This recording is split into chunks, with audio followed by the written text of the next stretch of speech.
météorologique. Au nombre de ces thèmes, on peut citer entre autres exigence de la fourniture des services d'assistance météorologique à la navigation aérienne, quel avenir pour les services d'assistance météorologique à la navigation aérienne dans la région AFI, les nouveaux moyens de mise en œuvre de l'assistance météorologique à la navigation aérienne, les évolutions technologiques dans le domaine de l'assistance à la navigation aérienne.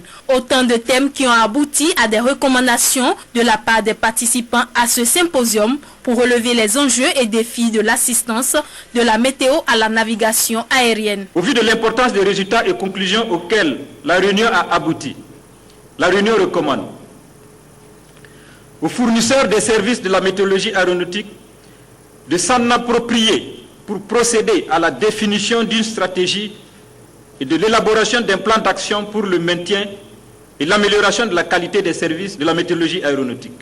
Aux autorités de l'aviation civile et de la météorologie de jouer pleinement leur rôle régalien pour veiller et s'assurer que la mise en œuvre des dispositions réglementaires par les fournisseurs des services de météorologie aéronautique soit effective afin de garantir la sécurité de la navigation dans la région AFI. La réunion recommande aux fournisseurs des services de météorologie aéronautique de définir et mettre en œuvre une bonne politique de gestion des effectifs du personnel de la météorologie aéronautique et du renforcement des compétences de ce même personnel. Institutionnalisation du symposium sur l'assistance météorologique à la navigation aérienne en zone AFI. Pour relever le défi de l'assistance météorologique à la navigation aérienne et prouver que ce symposium n'a pas été une perte de temps, toutes ces recommandations méritent d'être prises en compte, ce que le directeur de l'Agence nationale de l'aviation civile promet. Je peux vous dire que tout sera mis en œuvre au niveau de la région AFI, en tout cas pour que les tâches qui sont les nôtres soient exécutées à la lettre. Ce premier symposium a comblé les attentes aussi bien des participants que du directeur général de la SECNA. Toutefois, il a tenu à faire une proposition à l'endroit des fournisseurs afin de mieux relever les défis. La proposition de la SECNA serait à l'image de ce que nous avons convenu avec un fournisseur qui nous a fourni 2 équipements à Bamako et à Ouagadougou, avec lesquels nous avons convenu de procéder à des évaluations plus avancées.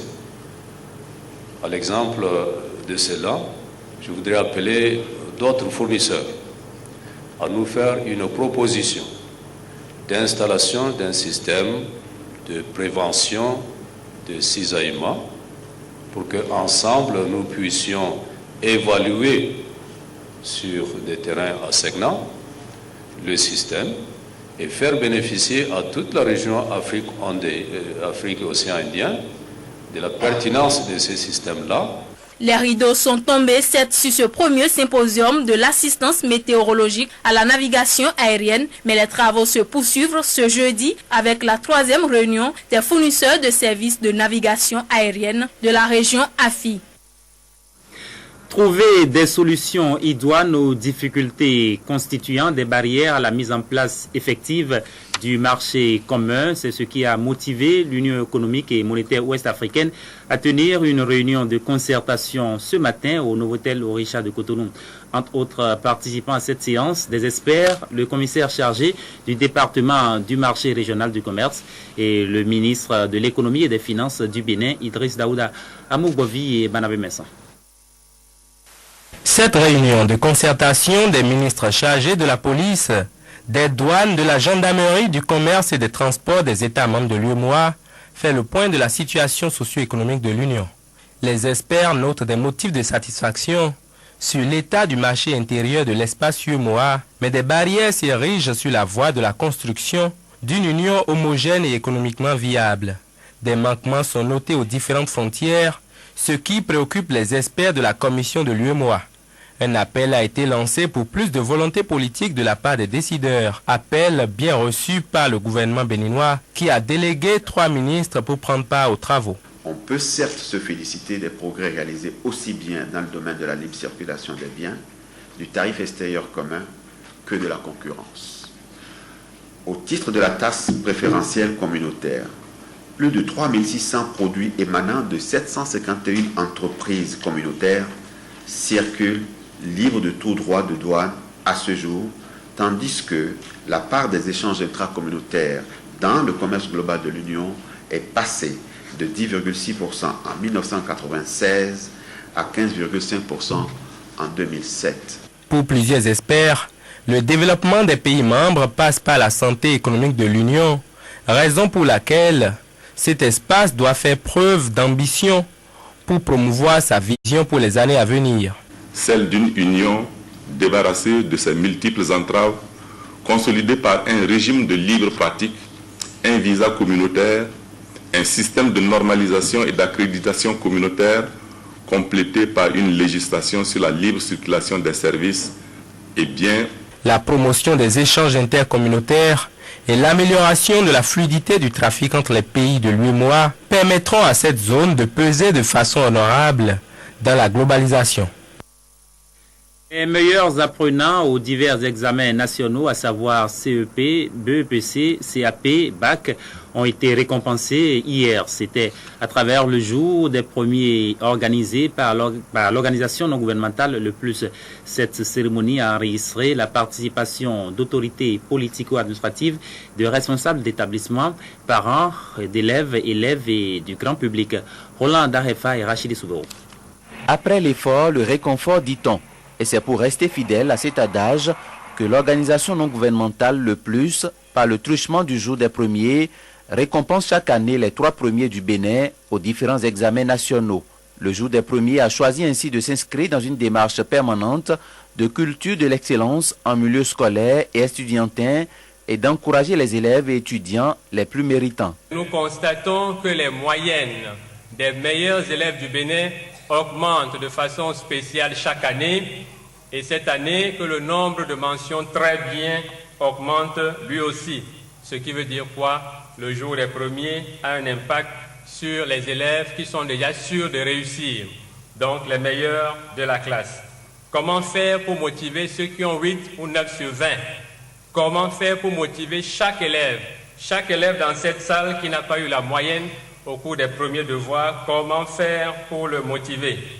C'est pour cela que le jour des premiers a proposé, que l'ONG, le jour des premiers, a proposé que soit remis à chaque élève admis un prix, que chaque élève admis puisse avoir droit à un prix.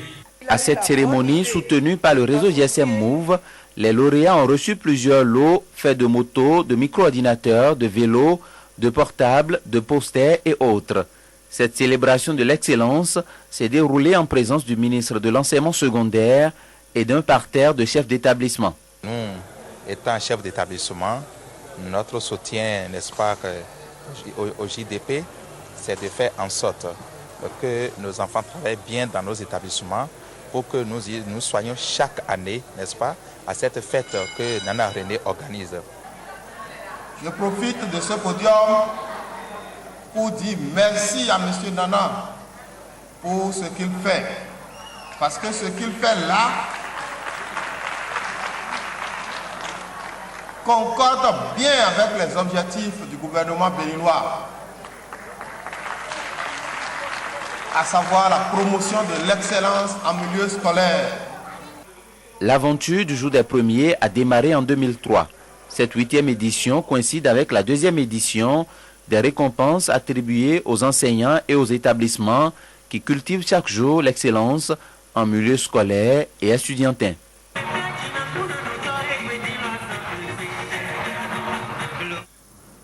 Le contentieux des élections présidentielles et législatives au Bénin, c'est le thème d'une conférence publique organisée ce jour par l'Association béninoise de droit constitutionnel en collaboration avec l'Institut des droits de l'homme et de la promotion de la démocratie.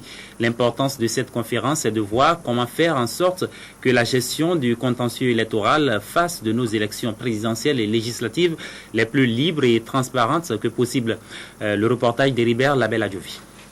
Frédéric Joël Ayevo, président de l'Association des professeurs de droit constitutionnel de l'Université d'Abomey-Calavi, et Maurice Aranzo-Glélé, président de l'Institut des droits de l'homme et de la promotion de la démocratie, ont co-organisé ce jeudi à la salle Monseigneur Isidore de Souza de cet institut une conférence publique sur le contentieux des élections présidentielles et législatives au Bénin. En matière de contentieux et du point de vue du droit public, on fait une typologie en distinguant le contentieux de l'annulation et le contentieux de pleine juridiction. Contentieux de l'annulation dont la vocation pour le juge est de procéder à l'annulation de la décision qui lui est soumise, de l'acte qui lui est soumis, et en matière de pleine juridiction, de constater au-delà de ce qu'on pourrait appeler la légalité ou l'illégalité, de prononcer des décisions en termes de réparation ou en termes de substitution de décision, ce qui élargit dans un cas comme dans l'autre l'office du juge. La finalité du contentieux électoral est de rechercher l'universalité et l'égalité du suffrage, la liberté et le secret du vote. Les normes de référence en la matière sont l'ensemble du code électoral, la constitution du 11 décembre 1990, la charte africaine des droits de l'homme et des peuples et les lois spécifiques qui régissent l'organisation des élections au Bénin. Je pense que la question est pertinente et très importante parce que vous savez, le contentieux électoral, c'est, disons, grosso modo, garantir la régularité des élections, s'assurer que les élections sont organisées suivant les règles. Et je pense que lorsque vous êtes dans un État qui se veut un État de droit, s'assurer que les règles sont respectées est le point de départ. C'est ça qui garantit la liberté, c'est ça qui garantit l'égalité, c'est ça qui garantit toutes les qualités qu'on confère aux élections et à la démocratie, partent de ce que les élections sont organisées en respectant les règles. À mon avis, et par rapport à la pratique de ce contentieux que j'ai à faire chaque fois, je pense que les juges électoraux au Bénin font l'effort pour pouvoir justement apaiser les injustices qui sont nées à l'issue d'une élection. Et ce contentieux, ma foi, pour moi, et par rapport à cette conférence, permettra aux acteurs de la gestion électorale de savoir ou de se remémorer que lorsque, par complaisance ou par tricherie, ils penseraient favoriser ou tel candidat et qu'il y a un tel recours qui sera amené à casser ou à corriger les injustices ou la complaisance dont ils ont été auteurs. Le juge du contentieux électoral béninois depuis 20 ans n'est plus un juge de la légalité des élections, mais plutôt un juge de la sincérité des élections. C'est-à-dire que le juge se dit, bon, écoutez, même si vous avez violé un peu les règles, eh bien, moi, je vous accepte quand même parce que vous avez pu passer, la grande majorité vous aime comme ça. On n'a pas vu le temps passer tellement parler du contentieux électoral est passionnant. Les populations d'Awakou, un village de la commune d'Atiémé, se sont réveillées hier dans la douleur. Elles ont assisté à une scène horrible. Un homme âgé d'environ 45 ans a été égorgé dans sa chambre au-delà de minuit alors qu'il partageait le même lit que son épouse. Jusque-là, les auteurs et les causes de l'acte restent inconnus. Assimon Kanyasiongmo et Florando. Les auteurs de ce crime crapuleux perpétré à Awakou dans la commune d'Atiémé ont non seulement marqué tout le village, mais aussi rendu orpheline cette fillette et fait de sa mère une veuve. Le crime se passait dans la nuit du mardi 23 au mercredi 24 novembre. Selon les explications de